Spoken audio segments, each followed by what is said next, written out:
The main topic of the workshop was patterns. Could you illustrate what is a pattern?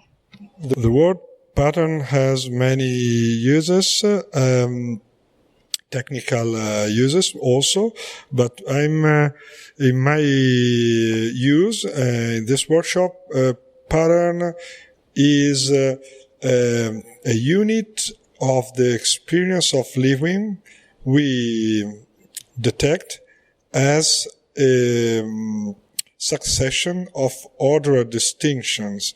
In this respect, the idea of pattern is a key idea in a frame of analysis of cognition and perception in terms of orienting the perception to the future, the detection of this distinction to the future, starting from the past experience.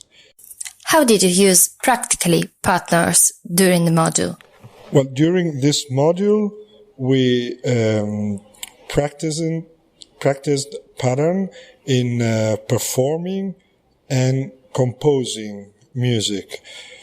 About performing, we were using pattern in with the voice, for example, especially with solfege, rhythmical solfege, with syllabs like they do, for example, in India with the Natuvangam, and also with body percussion, that is using the body as an instrument.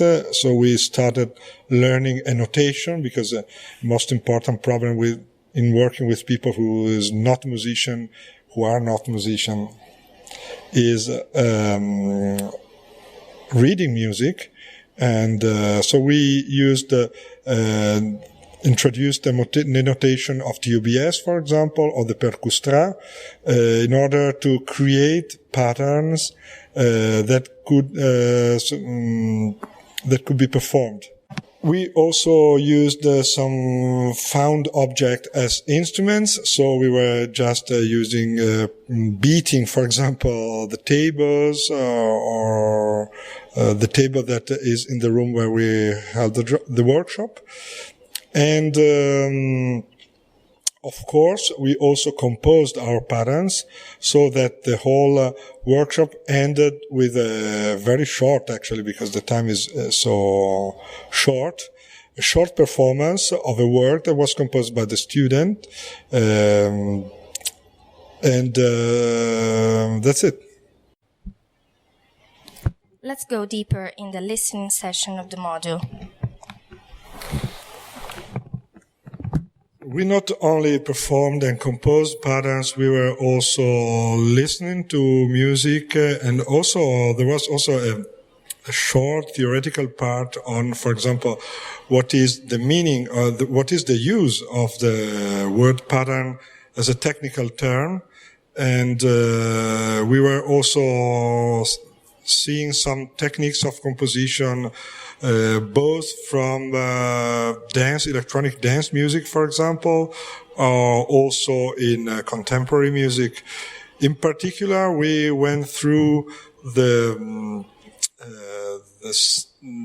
movement, the music movement of minimalist composer, American minimalists, especially starting from the first generation minimalists. So we went through the music of Steve Reich and his techniques of phasing, for example. We also experienced his very famous clapping music as a first, as an introduction to performing rhythmic music with body percussion.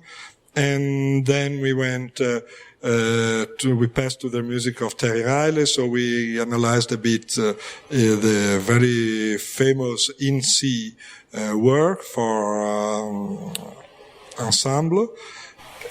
Okay. Then we also listened to the music of Philip Glass as the third important founder, let us say, of the minimalistic movement. Then we passed to the second generation composers such as John Adams, Kevin Bryars. Also, we heard some Kevin Volans music, this South African composer who is taking inspiration from South African traditional music of the Zulu tribe. And then we also had some listening of extra Western music, non-Western music, such as, for example, the Indonesian. And afterwards, in the end, we were listening to other references like